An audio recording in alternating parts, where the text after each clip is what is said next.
So I found most of these over on Reddit.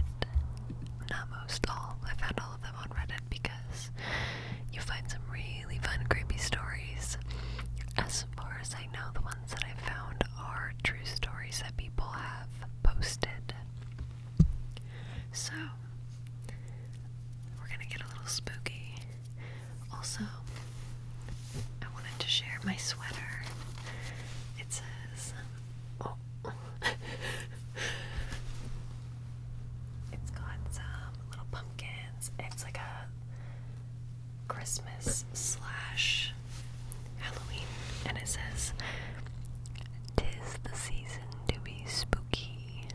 'Tis the season to be spooky. 'Tis the season to be spooky." Are you feeling a little spooky? I certainly am. I've been very much in like the Halloween spirit for a long time. I love Halloween. I get excited about fall and Halloween in like July. And I already had a Halloween party and did like most of my celebrations. And on actual Halloween, Dylan and I are really going to be celebrating Samhain, which is the pagan Halloween. And I'm excited. It's my first time trying to celebrate that, so looking into how I want to go about my personal celebration, but I'm really excited. So happy Samhain to anybody who celebrates, and happy Halloween to everybody else. Okay, so we're gonna start with a story that is titled, "I Think Someone is Watching Me."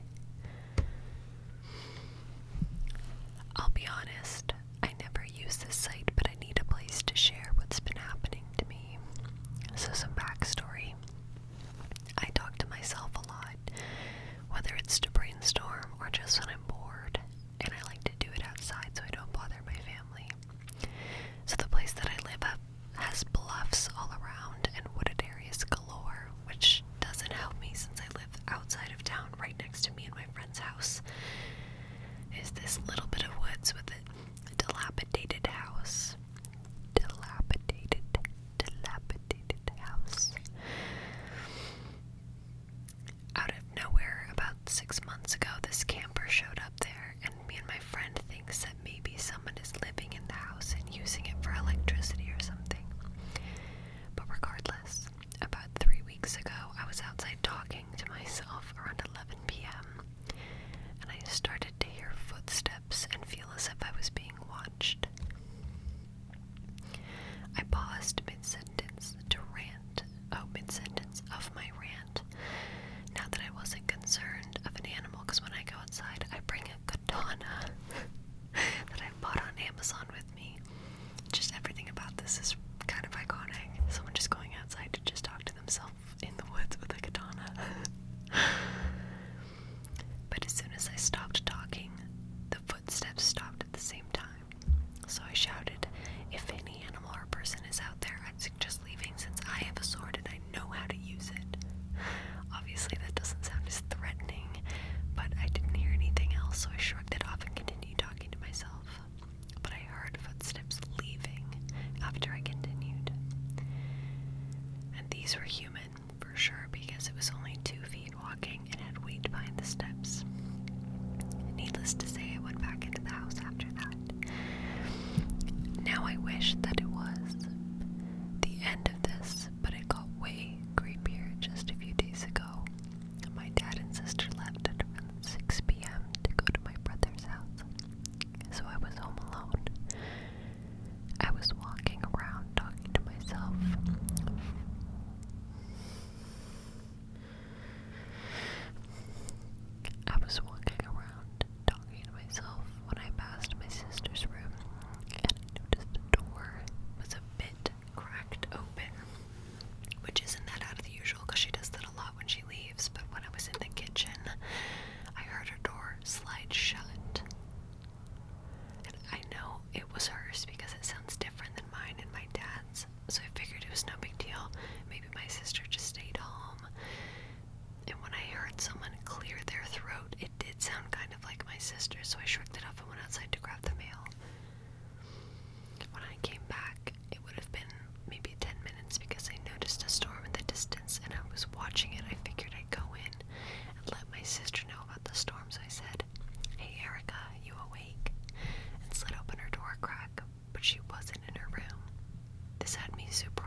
me since I was a little kid.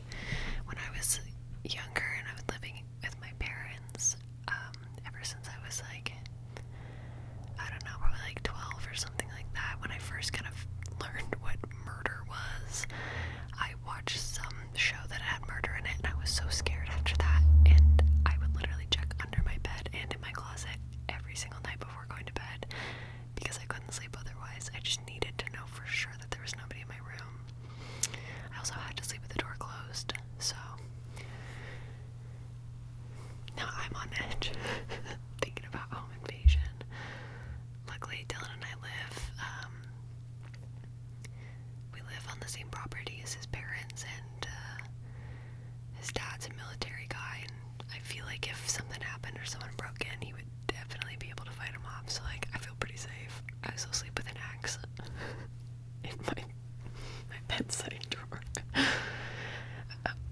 A couple weeks ago at work, I was working with my manager, and we were asking, sometimes we like ask a question of the day to customers just to like, you know, spark conversation, and it's always fun. And he was asking people what their weapon of choice is if someone broke into their house, because I mentioned that I sleep with an axe under my bed or in my bedside. And it was definitely interesting. So that's my question of the day to you. If someone broke into your house, what's your go-to weapon? Leave it in the comments. So I found some stories about SWs, or windy boys, flesh pedestrians. Those are some of the nicknames, so you don't actually say the word. If you know what I'm talking about, you know. If you don't, it's basically stories. It's like Native American folklore about these creatures with names that you're not supposed to say the name, because it can bring the spirit towards you, and like saying it out loud just brings it to you, and that's bad. You don't want that because they're scary. So you're not supposed to say the name, so I'm not going to say them. And that's actually the name of the story, or the title of it is Don't Be an Idiot Like Me and Say It Out Loud. So my assumption is it's about windy boys or flesh pedestrians. That's such a gross name. Don't be an idiot like me and say it out loud. My friends and I were hanging out at the park after dark to smoke. Everything was going just fine and dandy until the topic of folk tales came up.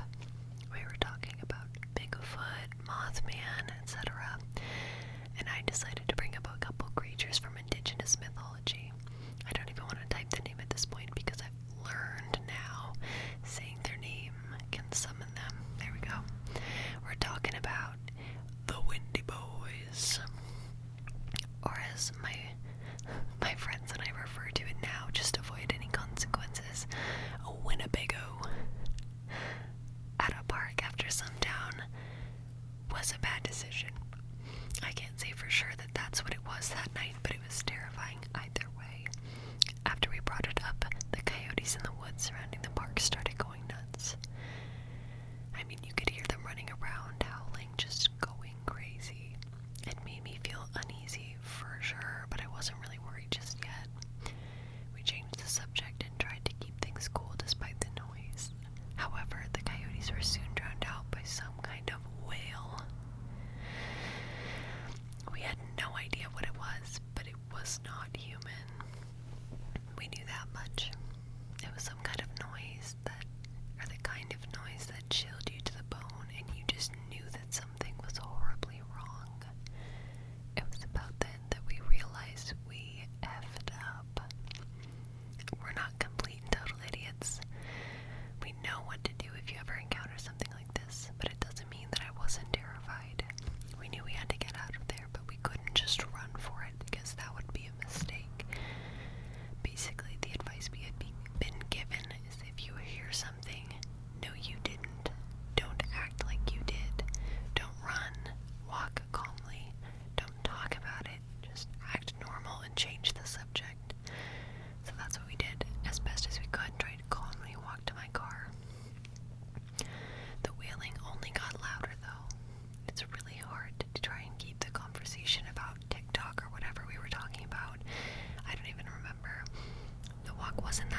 either.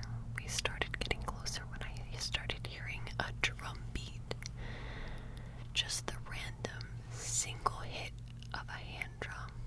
Bum, bum, bum. There wasn't anything around that I could see that would be making either of the noises. We managed to get to the car and out of the park. The wailing eventually faded away. When I thought we were safe, I brought up the drum beats and how much they freaked me out. As we were talking, we started hearing the wails again. This is when we promptly agreed to just shut up, and none of us spoke a word about it for the rest of the night. Moral of the story, don't talk about the Winnebagos, especially if you're in a park at night. Don't talk about flush pedestrians either. I've heard they're just as terrifying. That's really freaky. I definitely find stories about that type of indigenous folklore really fascinating. The state that I live in has a lot of indigenous land and, a lot of history to go with it. So I've heard a lot of stories from where I live with that kind of thing. So I've always thought it was interesting. Definitely freaks me out because of the history of where I live. It feels like definitely should not be saying those names out loud or talking about them. But I think the idea that you can't even bring up what you're hearing and you can't talk about it is really scary. So they're just sitting there like ignoring the creepy sounds around them. Like, that's really scary. Taking a little coffee break.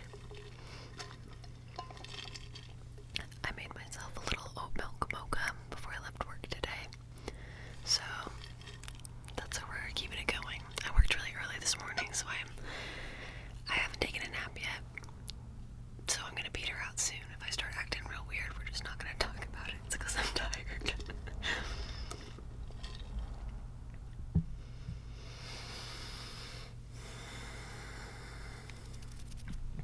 Okay, I know we're doing spooky stuff today, but I think I need just like a moment to take a deep breath and kind of just chill out for a second. So if you'd like to join me, I think we should do a little deep breath. So we're just gonna go ahead and take a deep, relaxing breath in and hold it in there. And out. And we'll do it again.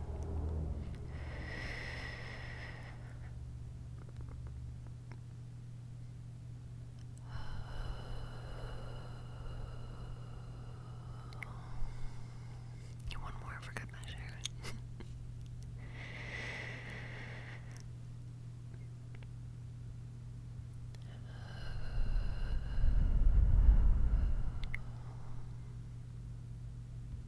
Okay. And then while you're at it, I know we're talking about some scary stuff and you might be a little tense. Go ahead and unclench your jaw, relax your eyebrows,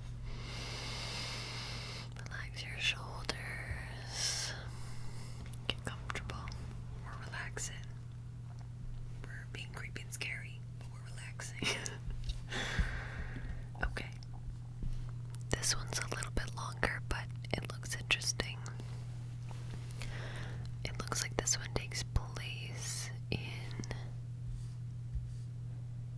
Arizona. Oh, no, just kidding. This one is also about flush pedestrians, or skinny boys, SWs, whatever you want to call them.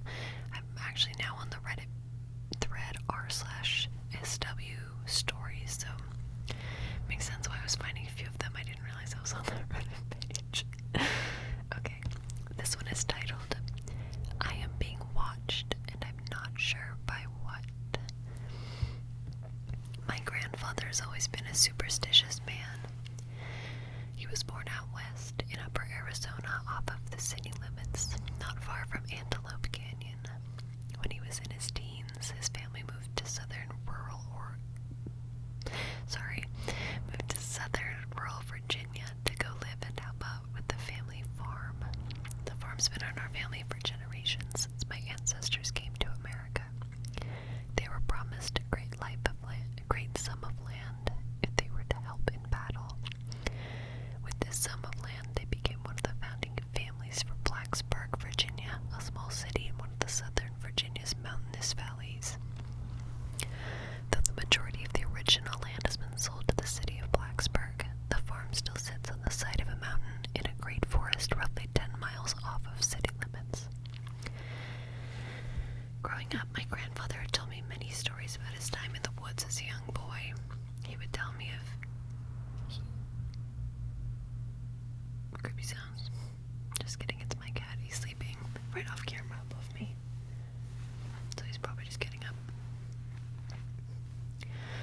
He would tell me stories of human-like creatures that moved on all fours, but the second you noticed it was there, it would stand up and walk on its hind legs as if it had been doing that the whole time. He told me stories of graveyards that appeared during the day but vanished at night. He also told me about creatures coming up to the house and peering at windows, watching from behind trees.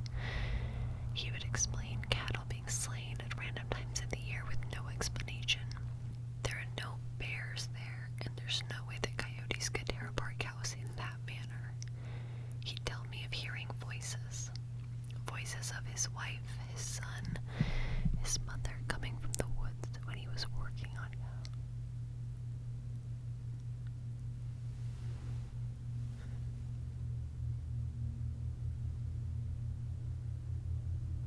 No, like actually, what the fuck was that? Okay, that actually really creeped me out. Because first he's like staring at the wall. Like something's out there.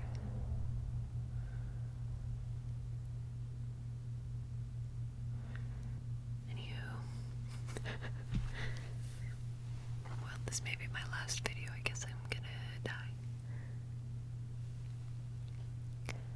Voices of his wife, his son, his mother coming from the woods when he was working with cattle, although there was never anybody there.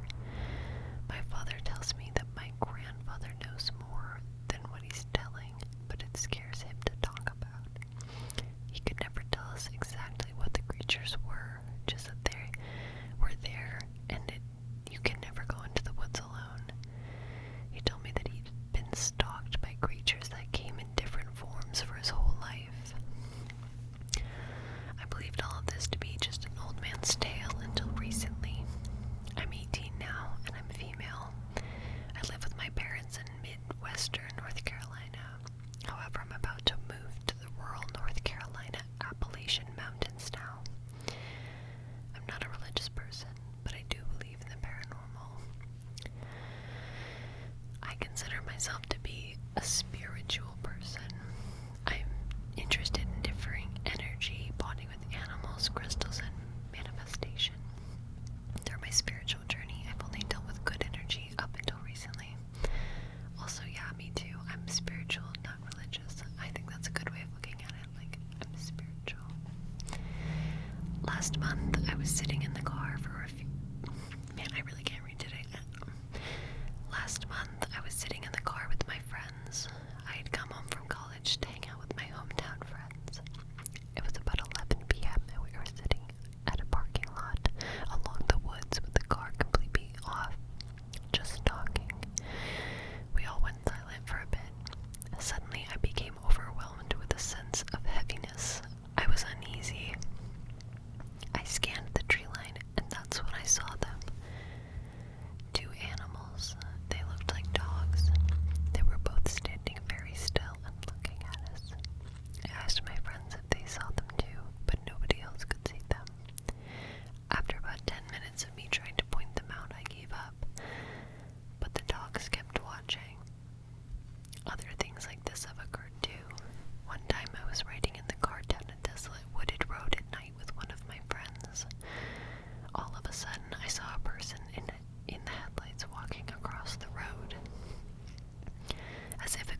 I'm not sure what to do now to protect myself, and I'm not sure how others aren't able to see what I'm seeing. Please, if you have any advice, help me out. Oh man, that's scary. Well, I hope she's okay, and her new college is nice and works out for her, and she doesn't see more spooky things. Oof. I found one. Another one. This is not about spooky skinny boys. Trying to come up with nicknames is hard. SWs, windy boys, that stuff. We're moving on from that topic. Coffee break again.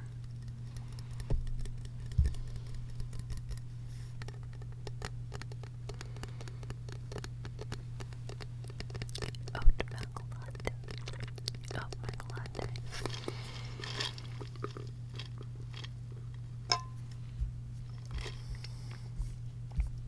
Okay. I think it's time for the guest sound of the day. Yeah.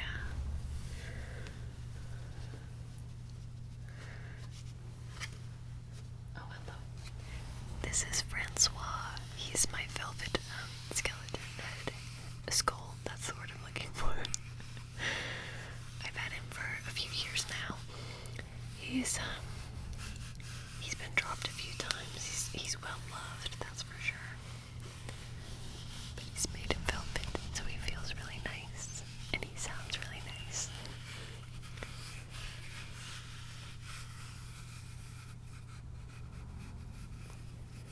Brushing his teeth, brushing some of the Francois' teeth, brushing teeth. Go brush.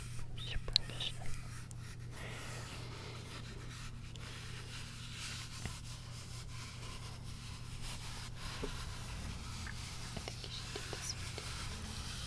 I didn't use it. We get 2 guest sounds today. Aren't we blessed? So lucky. This is our little creepy rat. Dylan likes to put this creepy rat in places where his mom will find them to scare her, and I think it's really funny. Creepy rat, here's the guy. Here's to you, buddy. Right next to you.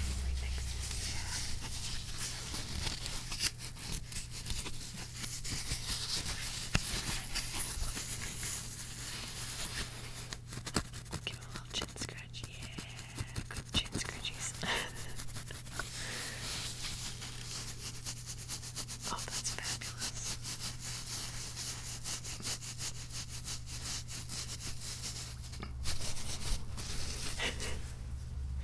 Thank you, Dylan, for the guest sound of the day. So this story is about a coworker who is a stalker. That is very scary. Stalkers are really, really, really horrible. I definitely, in junior high, when I was in elementary school and junior high, I had boys stalk me. Of course, it was when I was literally a child. That's so gross. Anywho, if you want to hear about that, let me know. I'll tell those stories. They're a little creepy. So this one, former coworker is still my neighbor. That's the title. This one is kind of long, so this will probably be the last one I read. It was summer of 2017, and I was working at a pharmacy. I'd been there for 4 years. A new staff pharmacist around my age, 28 at the time, was hired. He seemed odd, but I was nice to him because everyone else was rude to him immediately, and I felt bad. He asked me way too many questions, and some of them I answered, and others crossed boundaries, like questions about my ex-boyfriends and personal life. Fast forward a month, he told me that he was moving. He lived on the east side of the city, and he said he was moving to the west side, which is where I live. He said he actually found a house near the intersection of where I live. I asked him what street, and he wouldn't tell me. He also said that the owner will live there for a few months, so I forgot about it. Fast forward a few months later, my mom and stepdad told me that they met our new neighbor. Our house is one house away from the intersecting street. This house is on said intersecting street, so we're one house away, but the backyards connect. My mom said that he seemed like a really nice young man. The next time I worked with him, I asked if it was him, and he said no, so I let it go for a little bit. Then another time he started asking me questions, describing my backyard, and asking if my street name started with a letter that it did. So then he admitted it was him. I asked him how he knew it was my house, and he said he saw me in the backyard. He decided to not say anything. Not say anything about watching your coworker in their own backyard. That's creepy. That's really creepy, my guy. The next few months were really weird. I was still friendly with him as a coworker, but he crossed some boundaries, and that's not cool. He knew my birthday was coming up because my birthday and address are in the pharmacy database, and my brother was asking for ideas of what to get for me. I wanted a certain phone case, so I was browsing on my phone to send my brother links to the ones I wanted. He would always go look over my shoulder when I was on my phone. He saw the type of phone case, and he got me the phone case and a $150 preloaded Visa gift card. I told him in a very professional manner that I felt like the gift was inappropriate and probably against company policy. I walked over to his mailbox while he was at work to return it, but he kept putting it back in my mailbox with messages of begging me to accept it because I make him so happy. I ended up just giving it away.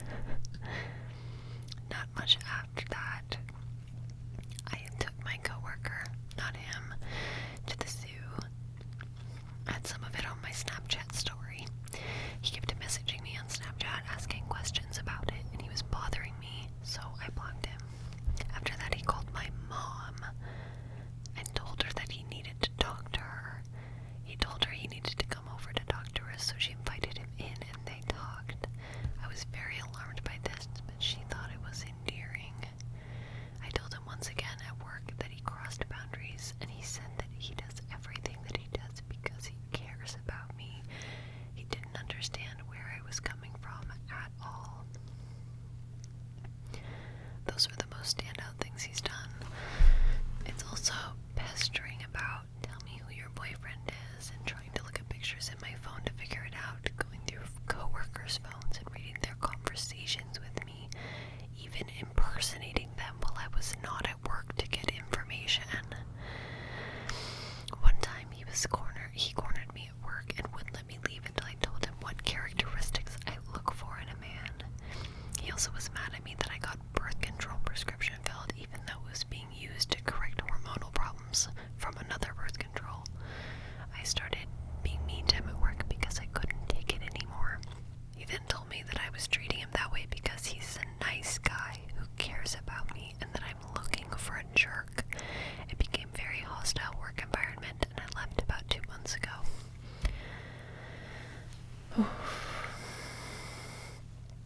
I haven't heard from him at all since leaving, but I saw my former coworker last week at a get-together, and she said he is trying to get her to tell him where I work now. He told her that she sees me getting into my car, or that he told her that he sees me getting into my car every morning, so he knows I have a job. I told my mom this, and she didn't take it seriously. She never believed I was in danger, and I would like to get an outside perspective. When I come home late, I run to the door, and if no one's home, I wait to take a shower because I'm still scared. That is so sad. This is a side note. I think generally when a man says, well, I'm just a nice guy, and you're looking for a jerk, I'm a nice guy, the biggest red flag I've ever heard. That is so creepy. Yeah, if you willingly call yourself that, I'm gonna assume you're probably not actually a nice guy, especially in that context. Anyway, that's just my own feelings. Okay, and this one has an update. Hi everyone, here's an update from the post I made a few years ago about my scary neighbor. Last night, I looked out the window and there were multiple police cars and an ambulance. I found out later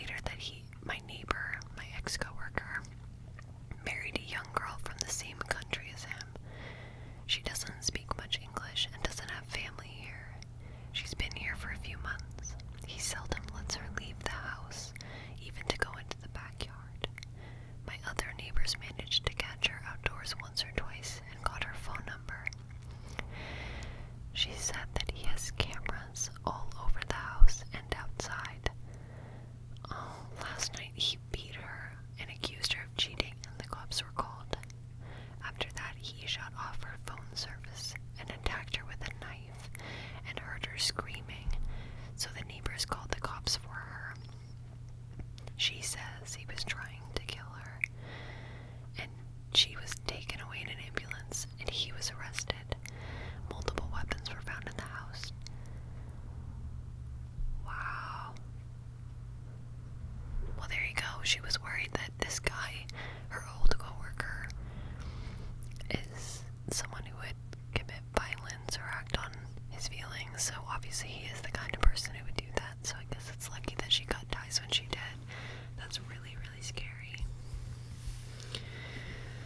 Okay, I know I said that was going to be the last one, but I'm kind of interested in finding one more. I just love scary stories. I love to sit alone in the dark and scare myself. And I'm so glad I get to share it with you guys and that people are maybe interested in watching. I actually had been thinking about maybe not trying to make my YouTube channel a more regular thing, because I'm just doing it for fun, because I like ASMR and I think it's a fun, like, creative outlet. But I've been having some troubles with, you know, my mental health, and I was having a hard time motivating to make videos and, you know, put in that kind of effort. But I was going through and reading a comment on a video that I made a couple weeks ago, and it was just so positive, and I was like, that's right, I like doing this, and people are really, really kind in my comments, and I want to keep making it for, you know, I think I have 20 subscribers now. That's pretty cool. I'm really excited. So there's, you know, 20 of you who maybe want to watch this, and that literally makes my heart so happy. So I'm not here to make videos for, you know, I'm not doing it for the following, and I'm not doing it so that a ton of people listen, because that's not what matters to me. I just think it's a fun outlet. So I'm just really jazzed that anybody has any interest in watching my videos. So thank you for being here and listening to some scary stories with me. Ooh, okay, I think this one is about ghosts and the paranormal ghosts. The paranormal ghosts. Paranormal spooky ghosts. So this one is titled, Not My Story, but I Wanted to Share My Friend's Experience. I have a really close friend. He's more like a brother to me than my own brothers. We're a lot alike, yet vastly different. However, over the years, we have just learned to fit together very well. I'm religious, and he's agnostic. I'm open to spirits and such, and he doesn't believe in anything like that. He had always been skeptical of ghosts, haunted places, spirit world. He doesn't believe in karma, mediums, tarot cards, astrology. You get the picture. Okay. Couldn't be me. I love all that stuff. I, on the other hand, believe in spirits and think hauntings could be evil spirits. My friend and I had a long conversation over the years about different things when it came to ghosts, spirits, and all. He had always said that he never believed it because in his mind, unless he can see it, he won't believe it. He would make fun of different things, like the time that I went on a ghost tour in a historical city or visited places like the Winchester House or Gettysburg. So one day he came over to meet up with me, and he had a very serious look on his face, almost like in distress. Almost like he saw a ghost. I thought, oh no, something's happened. There was an accident, or someone he loves passed away. I was spooked. He proceeded to tell me that something had happened to him while he was home with his young daughter. He said his wife had taken the older kid out to go shopping, and it was getting later in the evening, like 8 p.m., so he had his daughter go get ready for bed, take a bath, all that kind of stuff, and he was home alone with her, so there was no one else in the house. He lived in a house at the time that was a rental, and it was an older home from the 1930s. Small house on a big lot. It was a very dark house with a huge tree out front that kept most of the sunlight off of the home. I had always felt like that place was haunted.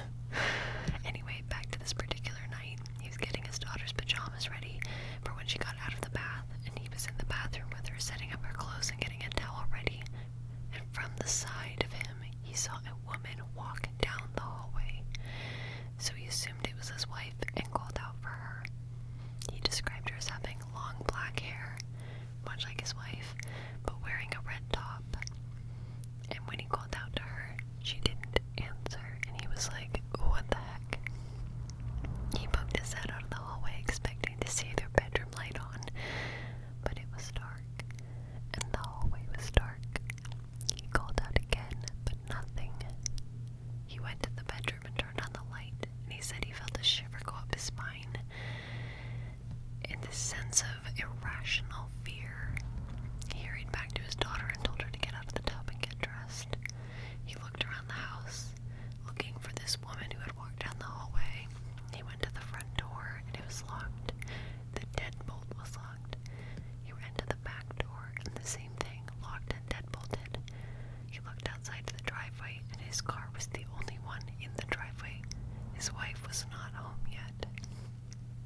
grabbed a hammer and started looking room to room in the small house, but found nothing. He called his wife, and she was still at Target. He grabbed his daughter and they went to her room, as he didn't want to freak her out. But then he went around the house, turning on all the lights. His wife and their other kid came home, and he pulled her aside and told her that he saw a woman in their house. His wife, who probably agrees more with me on the ghost issue, said, "Yeah, I didn't want to tell you, but this house is definitely haunted." My friend was so unraveled, but he fixed himself a straight bourbon, drank it in one gulp, and sat up the entire night looking around expecting to see the woman again. That one's fun. I always like to hear